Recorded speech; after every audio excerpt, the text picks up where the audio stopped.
নমস্কার, আমি সুমন।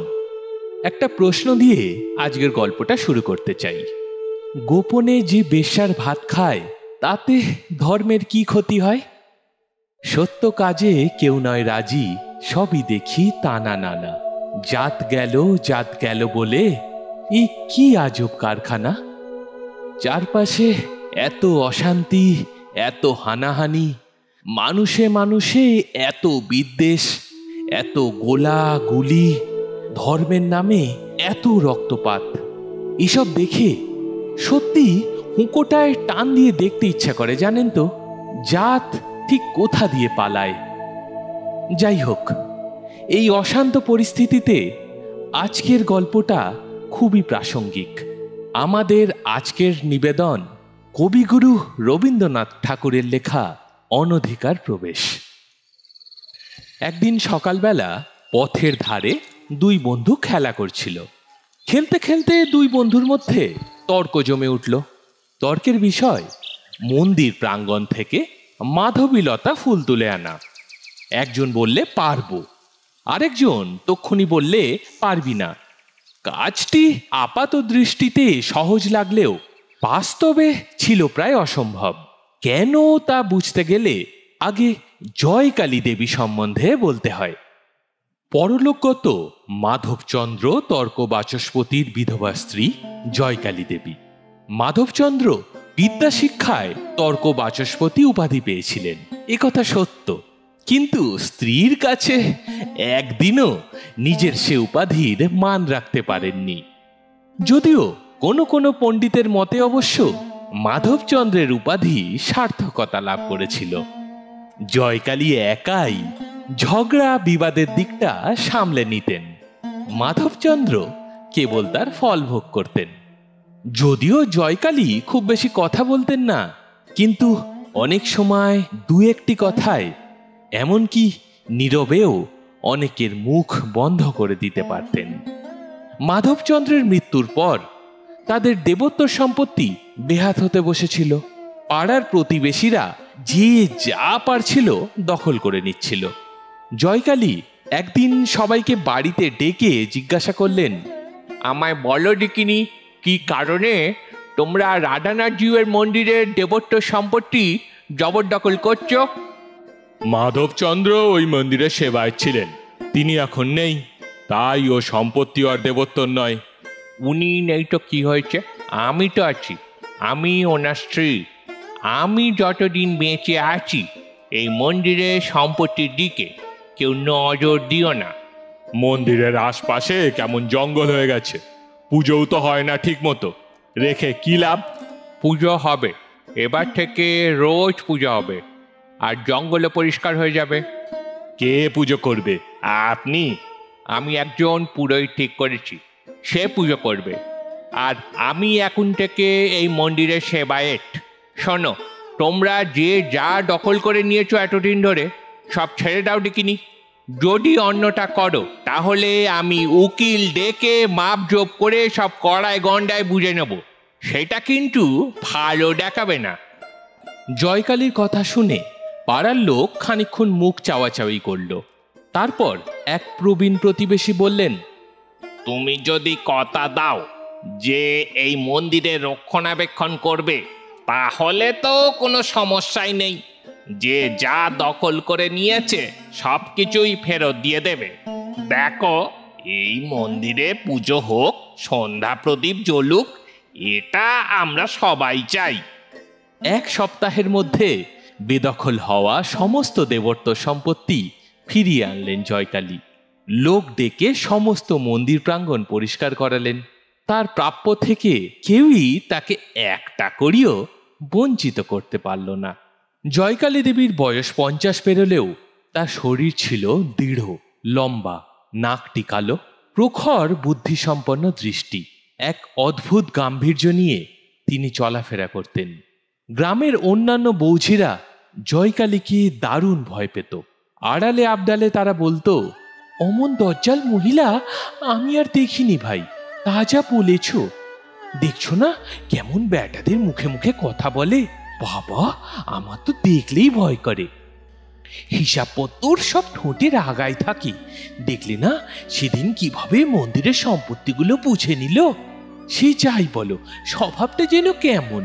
সেদিন দেখলে না, হরির বউকে নিয়ে কি একটা দুটো কথা বলতে গেলাম, তেতে উঠে বলল, এসব বাজে কথা শোনার সময় আমার নেই। পারতপক্ষে পরনিন্দা, ছোট কথা বা নাকি কান্না কোনোটাই জয়কালীর পছন্দ ছিল না। গ্রামের পুরুষরাও জয়কালীকে সমঝে চলতেন। চণ্ডী মণ্ডপে শুয়ে বসে সময় কাটানো আলসে পুরুষদের উপর তার বিরক্তি ছিল সবচেয়ে বেশি। এরা সমাজের কোনো কাজে আসে না। লোকগুলোও জয়কালীর মনের ভাব জানতেন। মণ্ডপের আশেপাশেই জয়কালীকে দেখা গেলেই তারা ব্যস্ত হয়ে পরস্পরকে বলতেন, ওরে ওই আসছে, নরেন গতত্তল, নয়তো এসেই খ্যাচ খ্যাচ করবে। হ্যাঁ, চলো চলো, আসার আগেই ওপাশে যাই, যাতে মাগো দেখতে না পায়। একটু শান্তিতে যে শুয়ে বসে দিন কাটাবো, তাও আর এ গ্রামে হয় না, অসহ্য। জয়কালী কিন্তু সব ব্যাপারে কঠিন পাষাণী ছিলেন না। গ্রামের সমস্ত কাজকর্মে বিপদে আপদে তিনি সবার আগে গিয়ে দাঁড়াতেন। সব জায়গাতেই তিনি নিজের জন্য একটা গৌরবের স্থান বিনা চেষ্টায় অধিকার করে নিয়েছিলেন। যে কাজে জয়কালী অংশগ্রহণ করতেন, সে কাজে তিনিই প্রধান সভানেত্রী, এ বিষয় অন্য কারো মনে বিন্দু মাত্র সন্দেহের উদ্রেক ঘটত না। রোগীর সেবাতেও জয়কালী ছিলেন সিদ্ধহস্ত। যদিও রোগী তাকে জমের মতন ভয় পেত, পথ্য বা নিয়মে সামান্য নড়চড় হলেই তিনি প্রচণ্ড রেগে যেতেন। তার রাগের তাপ রোগের চেয়েও বেশি উত্তপ্ত করে তুলত রোগীকে। সেবার ওপাড়ার মুখুর্জি গিন্নি সকালবেলা পাঁচন খেতে ভুলে গিয়েছিলেন। তাতে জয়কালী রেগে গিয়ে পুরো কুরুক্ষেত্র বাঁধিয়ে দিয়েছিলেন। এই যে সকালে পাঁচন খেতে বলেছিলাম, খাওনি কেন? ভুলে কাটছিলাম। পান খেতে তো ভুলে যাও না বাপু, পেট খারাপের মধ্যেও অবান্তর পান খেয়ে যাচ্ছ। পাঁচনটা খেলে যে শরীরটা ঠিক হতো, এরকম করতে লাগলে দুদিনেই যে বিছানায় পড়ে যাবে। ছেলে কলকাতায়, দেখবে কে তোমায়? এখন খেয়ে নিচ্ছি। না, ও সকালের পাঁচন এখন আর খেতে হবে না, আমি আবার তৈরি করে আনছি। শুয়ে থাকো এখানে, আর শোনো, ওই পানটা ফেলো, কোনো বুদ্ধি শুদ্ধি যদি থাকে। গ্রামের সবার সঙ্গে জয়কালীর জানাশোনা ছিল, অথচ তার মতো নিঃসঙ্গ কেউ ছিল না। দীর্ঘকায় এই বিধবা কঠোর নিয়মদণ্ডের মতো দাঁড়িয়েছিলেন গ্রামের মাথায়। কেউই তাকে ভালোবাসতে বা অবহেলা করতে সাহস পেত না। জয়কালীর কোনো ছেলে মেয়ে ছিল না। বাপমা মরা দুটো ভাইপো পুলিন আর নলিন তার সঙ্গে থাকত। পুরুষ অভিভাবকের অভাবে তাদের যে শাসন ছিল না তা বলা যায় না, বরং শাসনের মাত্রা বড় বেশি ছিল। তাদের পিসিমা অহেতুক স্নেহ আদর কোনো কিছুই খুব বেশি পছন্দ করতেন না। পুলিনের বয়স 18 পেরোনোর পর তার বিয়ের সম্বন্ধ আসতে শুরু করলো। সেও মনে মনে বিয়ে করতে আগ্রহী হয়ে উঠেছিল, কিন্তু জয়কালী তার সুখবাসনা একদিনের জন্যেও প্রশ্রয় দিলেন না। অন্যদের মতো কিশোর নবদম্পতির প্রেমালাপের মাধুর্য নিয়ে তার খুব একটা মাথা ব্যথা ছিল না, বরং তার মনে হতো পুলিন বিয়ে করে বাকিদের মতন আলসে হয়ে যাবে, ঘরে বসে বসে স্ত্রীর আদর যত্নে অকর্মণ্য হয়ে পড়বে। একদিন ভাইপোকে ডেকে তিনি স্পষ্টভাবে জিজ্ঞাসা করলেন, পুলিন, শুনলাম তোমার নাকি বিয়ে করতে ইচ্ছা জেগেছে? পুলিন একটু লজ্জা পেল পিসিমার প্রশ্নে। মাথা নিচু করে নম্র স্বরে বলল, না, ঠিক ইচ্ছে জাগেনি, তবে। পুলিনকে মাঝপথে থামিয়ে দিয়ে জয়কালী বললেন, পুলিন, আগে পয়সা কড়ি রোজগার করো, তারপর বিয়ের কথা ভেবো। পয়সা তো তোমার আছে পিসি, আর কত লাগবে? সেটা তো তোমার পয়সা নয় বাবা, আগে নিজের পয়সা উপার্জন করতে শেখো, নয়তো বিয়ে করে বউকে খাওয়াবে কি? রাধানাথ জিউয়ের মন্দিরটা ছিল জয়কালীর সবচেয়ে যত্নের ধন। ঠাকুরের শয়ন বসন স্নানাহারের তিল মাত্র ত্রুটি হতো না। পূজারী ব্রাহ্মণ দেবতার চেয়ে মানবী জয়কালীকে বেশি ভয় পেত। অবশ্য তার একটা কারণ ছিল। শুরুর দিকে ব্রাহ্মণ পূজার নৈবেদ্য থেকে ঘি, দুধ, ছানা ইত্যাদি সরিয়ে রাখত। তারপর সেগুলো লুকিয়ে বাড়ি নিয়ে যেত স্ত্রীর জন্য। বিষয়টা জয়কালী টের পেয়ে আচ্ছা মতন ধমকে দিলেন ব্রাহ্মণকে। ছি ছি ছি ছি ছি ছি, ঠাকুর মশাই, এ তুমি কি করছো? তুমি না এই মন্দিরের পূজারী? আর কোনোদিন করব না মা, সত্যি বলছি, আর কোনোদিন করব না। মনে থাকে যেন, তোমার মনে যদি এ পাপ আর জেগে ওঠে, আর আমার মন্দিরের ত্রিসীমানায় আসবে না। বিধবার যত্নে ঠাকুর বাড়ির প্রাঙ্গণটি পরিষ্কার ঝকঝক তকতক করত সবসময়। কোথাও একটি তৃণমাত্র দেখা যেত না। মন্দিরের একপাশে মাধবীলতা বেয়ে উঠেছিল। তার শুকনো পাতা পড়া মাত্র জয়কালী তা তুলে ফেলে দিতেন। ঠাকুর বাড়ির পরিচ্ছন্নতা ও পবিত্রতার বিন্দু মাত্র ব্যাঘাত তিনি সহ্য করতে পারতেন না। আগে পাড়ার ছেলেরা মন্দিরের আশেপাশের বাগানে লুকোচুরি খেলত। মাঝে মাঝে ছাগলের দল এসে মাধবীলতার ফুল পাতা খেয়ে ফেলত। এখন আর যদি সেই সুযোগ নেই, উৎসবের দিন ছাড়া অন্য সময় ছেলেরা এ মন্দিরে ঢুকতে পায় না। ছাগল ছানাগুলো লাঠির বাড়ি খেয়ে দরজার সামনে থেকেই ম্যা ম্যা করে ফিরে যায়। অনাচারী কোনো ব্যক্তি পরম আত্মীয় হলেও জয়কালী তাকে মন্দিরে ঢুকতে দিতেন না। একবার মদ মাংস খাওয়া ভগ্নিপতি এসেছিল জয়কালীর বাড়িতে। সে যেই মন্দিরে ঢুকতে যাবে অমনি জয়কালী চিৎকার করে বলে উঠলেন, এই খবরদার, একদম তুমি মন্দিরে ঢুকবে না। জয়কালীর বোন চমকে উঠে জিজ্ঞাসা করলেন, কেন দিদি, উনি ঢুকলে কি হবে? না, ঢুকবে না। মদ মাংস খাওয়ার লোক আমি মন্দিরে ঢুকতে দিতে পারবো না। উনি না ঢুকলে আমিও কিন্তু ঢুকবো না। ঢুকিস না। ওকে তুমি এইভাবে অপমান করলে দিদি, আমি কিন্তু চলে যাব। তা যা না, আমি কি আটকে রেখেছি? মন্দির সম্বন্ধে বিধবার এই অতিরিক্ত সতর্কতা বাকিদের কাছে অনাবশ্যক মনে হতো। জয়কালী অন্য সমস্ত ক্ষেত্রে ছিলেন উন্নত ও স্বতন্ত্র। কেবল মন্দিরের সামনে নিজেকে সম্পূর্ণভাবে সমর্পণ করেছিলেন।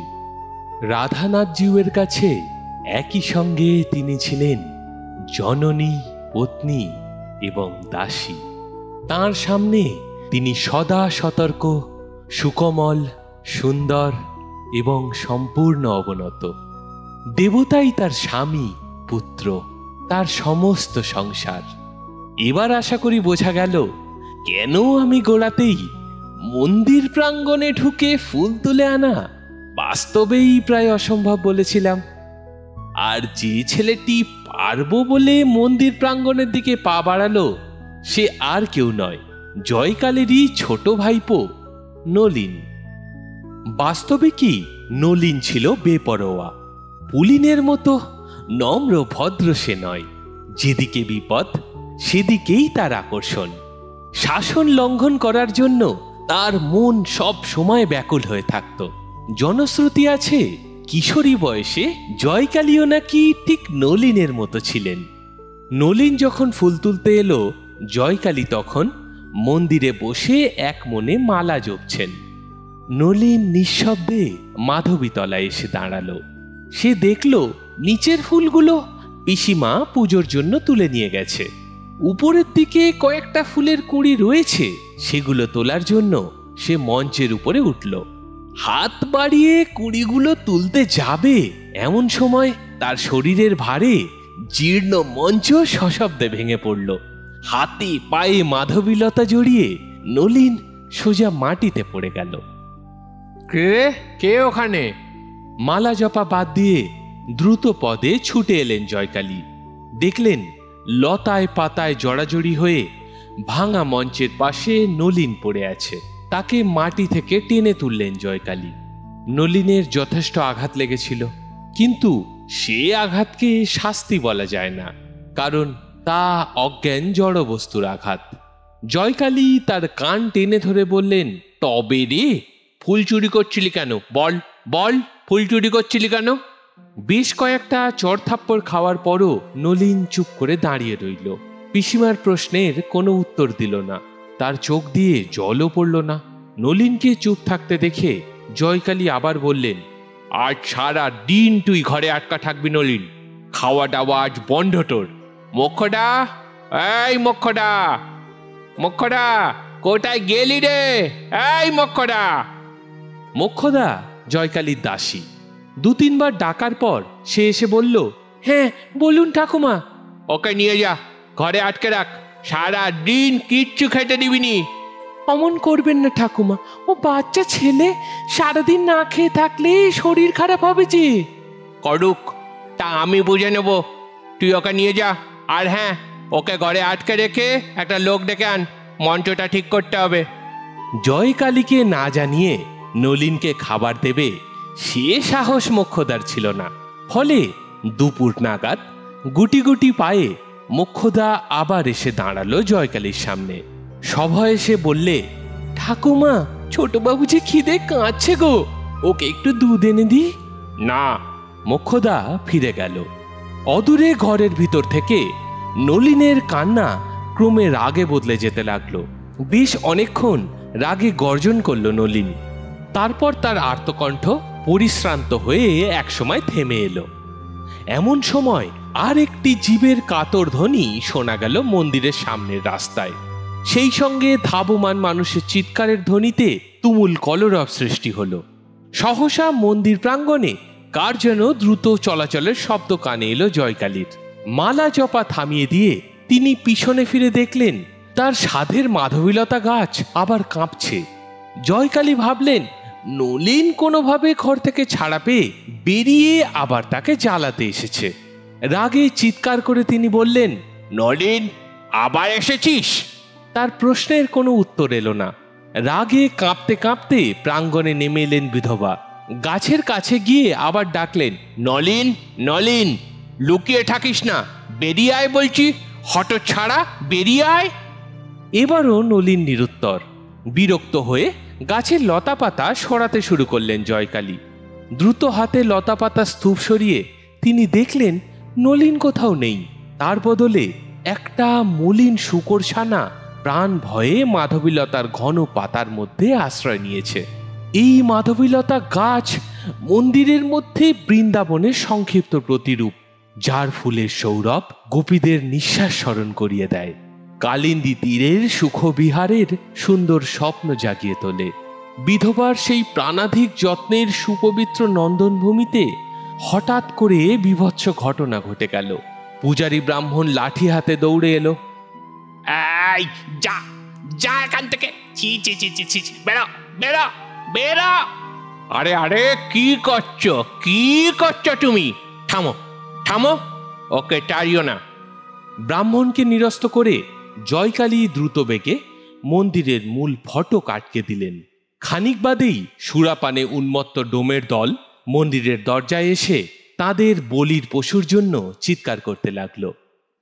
জয়কালী রুদ্ধ দ্বারের পিছনে দাঁড়িয়ে বললেন, আই, এখানে কোনো শুয়োর ঢোকেনি, তোরা যা, তোরা যা এখান থেকে, আমার মন্দির অপবিত্র করিস না, যা বলছি। কিছুক্ষণ জটলা পাকিয়ে অবশেষে ডোমের দল ফিরে গেল। জয়কালী ঠাকুরুন যে রাধানাথ জীবের মন্দিরের ভিতরে একটা অসুচি জীবকে আশ্রয় দেবেন তা প্রত্যক্ষ দেখেও ডোমের দল যেন বিশ্বাস করতে পারল না। তারা ভাবল হয়তো তারা ভুল দেখেছে। জয়কালীর কাহিনী এখানেই শেষ। সামান্য এই ঘটনায় নিখিল জগতের সর্বজীবের মহাদেবতা যে প্রসন্ন হয়েছিলেন তা বলার অপেক্ষা রাখে না।